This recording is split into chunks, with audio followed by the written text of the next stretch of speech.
Good. Trailer నచ్చిందా? Songs ఎలా ఉన్నాయి? Good good. First thing about heroines, how about heroines?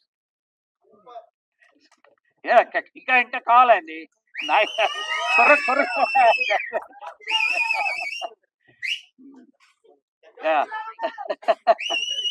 Wonderful. ఇప్పుడు ఇక్కడికి విచ్చేసిన డైరెక్టర్స్ అందరికీ నా కృతజ్ఞతలు. తర్వాత నవీన్ గారు, థ్యాంక్ యూ. ఈయన he just came from India last night అనమాట. I mean US last night. వచ్చినా కూడా ఇక్కడ వచ్చి నన్ను సపోర్ట్ చేయడానికి చాలా థ్యాంక్ యూ అండి. వండర్ఫుల్. అలా అలా సేమ్ వే ఈ ఈ మూవీకి పనిచేసిన హీరోయిన్స్, ఆ అమ్మాయిని నేను శిశిర అనే పిలుస్తాను. ఆ అమ్మాయి ఒరిజినల్ పేరు మర్చిపోయాను. అసలు మూవీ చేస్తుంటే కూడా అంతా అమ్మాయిని శిశిర అనే పిలుస్తున్నాను. అలాగే ఈ అమ్మాయి పేరు సూఫియా. ఆ అమ్మాయి పేరు వచ్చేసి Naira Paul, but I call her only Shaks. Shakuntala అమ్మాయి పేరు, నేను శాక్స్ అని పెట్టాను. సో ఇలా ఈ సినిమా మొదట ఎందుకు చేస్తున్నాను, కొన్ని కొన్ని కొన్ని చెప్పారు. ఇప్పుడు నవీన్ గారు చెప్పారు సినిమాలు చేస్తూనే ఉన్నామని. ఎందుకు చేస్తున్నామంటే అది ఒక చిన్న కథ చెప్పాల్సి వస్తుంది. ఒక 5 నిమిషాలు మీరు కూర్చోండి, ఎందుకు నిలబడటం? ఎప్పుడు నేను స్టోరీ టెల్లర్, డైరెక్షన్ తెలుసు కదా, మీరు స్టోరీలు చెప్పాలంటే కొంచెం ఒక పిల్లవాడి కథ అండి. ఒక 5 ఏళ్ళ కుర్రాడు తిరుపతిలో ఒక నాటికలు జరుగుతూ ఉంటే అది ఏదో కుతూహలంగా వీధిలో తిరుగుతూ ఆ నాటికలు జరుగుతున్నప్పుడు పారాబెట్ వాల్ దాటి ఒక గుడారాలు ఉంటాయి. ఆ టెంట్స్ కింద నుంచి జారాడు, లోపలికి వెళ్తే అక్కడ ఒక కృష్ణుడు కనిపించాడు అనమాట. అక్కడ అంటే అక్కడ కృష్ణుడు కనబడితే ఏం చేయాలో ఏం అర్థం కాల. సడన్ గా ఆయన పాదాల మీద పడ్డాడు. ఆ పారాన్ని ఇంకా అక్కడికి ఆ కుర్రాడికి గుర్తుంది. గుర్తే ఆ మనిషి నందమూరి తారక రామారావు గారు ఆ కృష్ణుడి వేషంలో ఉన్నారు. అప్పుడు కృష్ణ తులాభారం వేసేదానికి వచ్చారు. అప్పుడు దివిసీమకు జోలు కట్టి డబ్బులు సేకరించడానికి కోసం ఆయన ఆ అబ్బాయి తల మీద చేయి పెట్టాడు. ఇమ్మీడియట్ గా అబ్బాయి కొడతారేమో అనుకున్నప్పుడు చేయి పెట్టాడు కాబట్టి పరిగెత్తి వచ్చేసాడు అనమాట. కట్ చేస్తే ఇంట్లో బాగా దెబ్బలు తినేవాడు. ఎందుకంటే అసలు చదువుకోవడం లేదు, బయట ఎక్కడెక్కడ తిరుగుతున్నాడు. వాళ్ళ మదర్ వచ్చేసి బాగా కట్టెతో కొట్టేది. ఇదేంట్రా, ఏం చేయాలి ఇది అంటే అప్పుడు ఒక చిన్న పాట వినిపించింది ఆ కుర్రాడికి. ఓకే, అపాయము దాటడానికి ఉపాయము కావాలి, అంధకారం అలిమినప్పుడు వెలుతురుకై వెతకాలి, సోమరి అయిపో తిరుగువాడు సూక్ష్మము గ్రహించలేడు అని ఒక ఇది అయితే అదే ఇదేదో బాగుందే అని చెప్పి చదవడం మొదలు పెడితే అలాగే ఇంటర్మీడియట్ అయిపోయింది, మెడికల్ కాలేజ్ చేస్తే మెడికల్ కాలేజీలో ఏమైందంటే నిద్ర వస్తుంది, రాత్రి పగలు చదవాలి. అప్పుడు మళ్ళా ఒక కంచు గంటంతో ఒక పాట వినిపించింది. మత్తు వదలరా నిద్దుర మత్తు వదలరా, ఆ మత్తులోన పడితే గమ్మత్తుగా చిత్తవుదురా అని ఆ పాట వినితే ఇంకా మత్తు వద్దు ఏమొద్దు అని చదవడం మొదలు పెడితే చదివేశాడు. తర్వాత ఒక $100 అమెరికాకి వెళ్ళాడు. $100 అమెరికాకి వెళ్తే అక్కడ $100 అయిపోతుంటే ఏం చేయాలి ఇప్పుడు? ఓకే, అసలు $100 ఎంత ఈజీగా అయిపోతాయి. అప్పుడు ఇంకొక పాట వినిపించింది. జయమ్ము నిశ్చయమ్మురా భయమ్ము లేదురా, జంకు బంకు లేక ముందు సాగి పొమ్మురా. అది భుజం తట్టి ఆ కుర్రాన్ని ముందుకు తోశాడు. అప్పటికి ఆల్రెడీ హీఈస్ 20 years old అనుకోండి. సో కానీ అప్పటికి డాక్టర్ ఇది రాలేదు. ఏం చేయాలా అనేసి చిన్న చిన్న జాబులు అది చేస్తుంటే, ఏంటి ఇది డాక్టర్ ఇక్కడ చేస్తున్నామంటే అప్పుడు ఇంకొక పాట వినిపించింది అనమాట. ఉందిలే మంచి కాలం ముందున అందరూ సుఖపడాలి నందనందన అనేసి.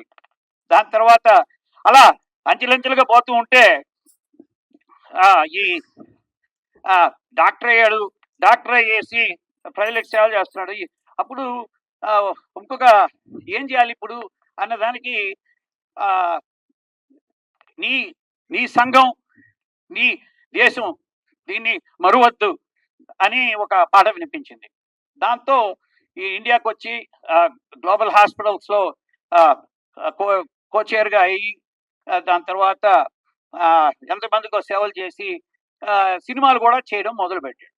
సో అలెక్స్ అనే సినిమాలో ఈ ఒక ఇన్స్పెక్టర్ పాత్ర పోషించాడు. దాని తర్వాత చంద్రహాస్ దాని తర్వాత హోప్ అనే మూవీ ఒక టీనేజ్ సూసైడ్స్ మీద జరిగింది. దాంట్లో అప్పుడు రామానాయుడు గారు చాలా హెల్ప్ చేశారు. ఆయన యాక్ట్ చేశారు. దానికి నేషనల్ అవార్డు కూడా వచ్చింది టీనేజ్ సూసైడ్స్ మీద. దాని తర్వాత చంద్రహాస్ మూవీకి సరోజినీ దేవి అవార్డ్ ఫర్ నేషనల్ ఇంటిగ్రేషన్ వచ్చింది. తర్వాత దానికి ఈ గోల్డెన్ నంది అవార్డు కూడా వచ్చింది. అలాగే ప్రతి ఒక్క సినిమాలో ఏదో ఒక అంశం ప్రజలకి చూపించాలి, సమాజంలో ఉన్న అంశాలను ఏదో ఒకటి చూపించాలి అనే కుతూహలంతో సినిమాలు వస్తున్నాడు. తర్వాత ఇంకొక మూవీ ఇప్పుడు స్వర్గీయ సూర్యకిరణ్ దర్శకత్వంలో చాప్టర్ 6 అనే మూవీ, అది పోలీస్ బ్రుటాలిటీ మీద చేసాము. దాని తర్వాత ఇంకొక movie Rajendra, that is about the organ donation. అప్పట్లో గ్లోబల్ హాస్పిటల్స్లో ఆర్గన్ ట్రాన్స్ప్లాంటేషన్ జరుగుతుంది. దాని మీద ఈ స్టేజ్ మీదనే ఇక్కడికి వచ్చేసి అప్పుడు చిరంజీవి గారు వచ్చేసి ఈ కార్యక్రమాన్ని చేశారు, ప్రోత్సహించారు. దాని తర్వాత బెస్ట్ ఫ్రెండ్స్ ఫర్ ఎవర్ అని ఇంకొక సినిమా ఫ్రెండ్స్ మీద. తర్వాత captain Rana Pratap, A movie about the soldier and as well as spy. So ఇది దేశభక్తి సినిమా. దాని తర్వాత మోర్ రీసెంట్ గా డ్రిల్ అనే మూవీ ఒక ఇది లవ్ జిహాద్ మీద చేస్తే దాని లవ్ జిహాద్ అన్నది అందరూ కప్పిపుచ్చి అసలు ఏముంది జరుగుతుందా లేదా అని అటువంటి అంశాన్ని బయటకు తీసుకొచ్చి ఒక సెన్సిటివ్ మ్యాటర్ ని కూడా బయటకు తీసుకొచ్చి ఇప్పుడు ఈ సినిమా గురించి మాట్లాడుతుంటే, ఈ సినిమా నా తెలుగోడు ఎందుకు చేస్తున్నాం అంటే ఇప్పుడు మన డైరెక్టర్ గారు చూపించారు అక్కడ. You can see NT God, NTR is my God. That's అందుకే ఆయన విజయ కృష్ణుడై పాంచజన్యం పూరిస్తున్నాడు. సో దాంతో ఆయన ఆశీర్వాదంతో ఈ సినిమా చేస్తున్నాను. నా తెలుగోడు. సో తెలుగోడి ప్రతిభ ప్రపంచం మొత్తానికి మనం చాటి చెప్పాలి. తెలుగు వాడు అన్నవాడు మంచి మనసు ఉన్నవాడు, తర్వాత వచ్చేసి మంచి చేయాలన్నవాడు, కృషి చేసేవాడు, ఆ తర్వాత ఏదైనా చెడు కార్యాలు ఉంటే దాన్ని అడ్డగించేవాడు, ఆ మనసు ఉన్నవాడు, అందరినీ ఆదరించేవాడు. దాని అన్ని కారణాలు తీసుకొని దాన్ని ఒక 4 అంశాలు ఉన్నాయి ఈ సినిమాలో. ఒకటి అమ్మ గురించి ఒక ఈ దీంట్లో జరీనా వాహబ్ గారు అమ్మ పోర్షన్ చేశారు బ్రహ్మాండంగా.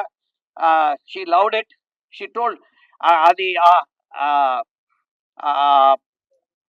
క్యారెక్టర్ చూసి నేను చెప్తే భలే ఉంది, ఇది అసలు మదర్ ఇండియా క్యారెక్టర్ లాగా ఉంది, ఎప్పుడో నర్గిస్ దత్ చేశారు, ఇప్పుడు నాకు ఆ అవకాశం వచ్చిందనేసి చాలా నన్ను ప్రశంసించారు. చాలా థ్యాంక్ యూ.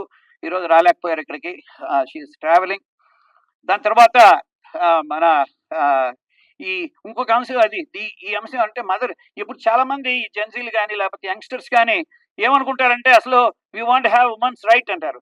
అప్పుడు మన హిందూ మతంలో ఉమెన్స్ రైట్ కాదు, mother is the God. Actually మాతృదేవో భవ అంటారు. దాన్ని బయటకు తీసుకొచ్చి మీకున్న ఉన్నత స్థానం అనేసి చూపించేది ఒక ప్రయత్నం చేయడం జరిగింది. దాని తర్వాత ఇంకొక అంశం ఏంటంటే డ్రగ్స్ వల్ల ప్రజానీకం ఎలా చెడిపోతున్నారు, డ్రగ్స్ ని ఎలా అలవాటు చేసుకుంటున్నారు, దానికి బానిసలు అవుతున్నారు, ఎలా బానిసలు అన్న అంశాన్ని కూడా బయటకు పెట్టే అంశం ఈ సినిమాలో ఉంది. కొంచెం చూసి ఉంటారు ఈ ట్రైలర్ లో. అలాగే నెక్స్ట్ సైనికుడు. మనం ఇప్పుడు అంతా మాట్లాడుకుంటాను, హ్యాపీగా ఉంటాను అంటే బార్డర్లో సైనికులు మనల్ని ప్రొటెక్షన్ ఇస్తున్నారు కాబట్టే మనం ఇంత హ్యాపీగా మనం ఉండగలుగుతున్నాము.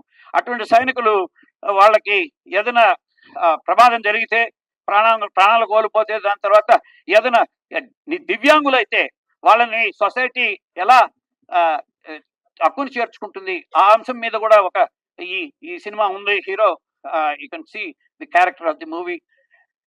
Lastly saving the girl child, that's also included. So ఇన్ని అంశాలు పెట్టి ఒక సినిమాలో ఎలా చేయగలిగారంటే ఇది కత్తి మీద సాము లాంటిది.